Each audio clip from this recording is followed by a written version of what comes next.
안녕하십니까. 한 주간 잘 보내셨습니까? 코로나가 다시 기승을 부리고 있습니다.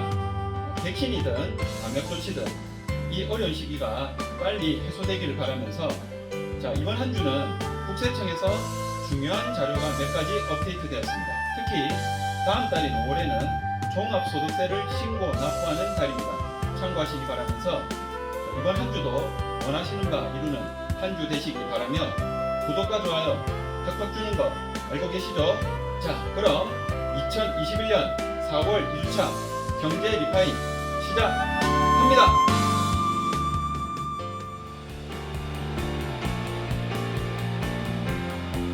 (4월 7일) 실시된 재보궐선거에서 서울시장에는 국민의힘의 오세훈 후보가 당선되고 부산시장 선거에는 국민의힘의 박형준 후보가 당선되었습니다.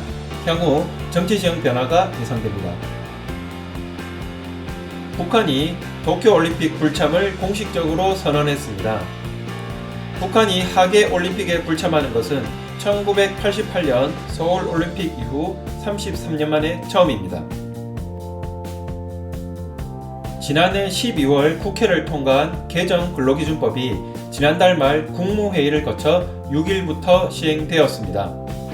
탄력근로제 단위기간을 기존 최장 3개월에서 6개월로 늘리고 선택근로제 정상기간을 기존 최장 1개월에서 3개월로 늘리는 것이 핵심입니다. 참고로 탄력근로제는 업무량에 따라 주당 근무시간을 조절하는 것이며 선택근로제는 하루 근로시간을 상관없이 근로자가 결정할 수 있는 제도입니다. 삼성전자와 LG전자가 1분기 어닝 서프라이즈의 최고 실적을 기록했습니다. 발표된 잠정 1분기 실적을 보면 삼성전자는 매출은 전년 동기 대비 17.5% 증가한 65조 원, 영업이익은 전년 동기 대비 무려 44.2%나 증가한 9조 3천억 원을 기록했으며 LG전자는 매출은 전년 동기 대비 27.7% 증가한 18조 8,057억 원, 영업이익은 전년 동기 대비 39.2% 증가한 1조 5,178억 원을 기록했습니다. LG전자가 4월 5일 이사회를 열어 7월 30일자로 휴대폰 생산 및 판매 종료를 확정했다고 발표했습니다. LG전자는 휴대폰 사업은 접더라도 6세대 이동통신, 카메라, 소프트웨어 등 핵심 모바일 기술 개발은 지속할 계획입니다. 카카오가 국내 여성 의류 1위 플랫폼을 보유하고 있는 크로키닷컴 인수를 추진하고 있습니다. 크로키닷컴은 작년 거래액이 7,500억 원이며 현재 기업가치 평가는 최소 1조 원 이상으로 예상되고 있습니다. 네이버가 동남아 정보기술 산업에 투자를 확대하고 있습니다. 인도네시아 최대 종합 미디어 기업인 엘랑마코타 테크놀로지에 1,678억 원을 투자했다고 7일 발표했으며 네이버가 투자한 이 기업은 시가총액 기준으로 인도네시아에서 9위 기업이며 인도네시아 대표 온라인 동영상 서비스 비디오를 비롯해 전국 1, 2위 공중파 채널과 지역 채널을 보유하고 있습니다. SK가 베트남 1위 유통기업 빈커머스 지분 16.3%를 4억 1천만 달러, 하나로 약 4,600억 원에 인수하는 계약을 체결했다고 6일 발표했습니다. 빈커머스는 베트남에서 대형마트 인fin마트, 편의점인 빈마트 플러스 등 2,300여 개 점포를 운영하고 있는 기업으로 베트남의 대형마트 및 편의점 시장 점유율이 무려 50%에 육박합니다. SK하이닉스가 세계적인 자동차 부품업체 독일 보쉬에 차량용 D램 공급을 추진하고 있습니다. 차량용 D램 시장은 D램 시장에서 불과 2%에 불과해 반도체 강국인 한국의 업체들이 그동안 크게 관심을 가지지 않았으나 자율주행차 시장이 확장될 것으로 예상되면서 적극적인 관심을 보이고 있는 것 같습니다. 기업용 채팅 플랫폼 스타트업 샌드버드가 최근 1억 달러를 투자받으면서 기업가치 1조 원 이상인 기업인 유니콘 기업이 되었습니다. 이번 투자에서 샌드버드는 기업가치를 10억 5천만 달러, 하나로 약 1조 1,734억 원으로 평가받았으며 한국인이 창업한 기업 간 거래 B2B 기업 중 유니콘이 된 것은 샌드버드가 최초입니다. 산업통상자원부가 올해 1분기 외국인 직접투자 금액이 지난해 1분기보다 42.9% 증가한 42억 7천만 달러로 집계됐다고 발표했습니다. 이 중 비대면 산업과 온라인 플랫폼 관련 투자 규모가 신고 기준 27억 7천만 달러, 도착 기준 23억 5천만 달러로 각각 39.2%, 12.2% 증가했으며 국가별로 봤을 때 유럽과 일본의 한국 투자는 크게 증가한 반면 미국과 중화권은 감소했는데요. 미국은 신정부 출범에 따른 정책 불확실성으로, 중화권은 작년 싱가포르의 국내 대규모 투자의 기저 효과로 각각 투자가 감소한 것으로 보입니다.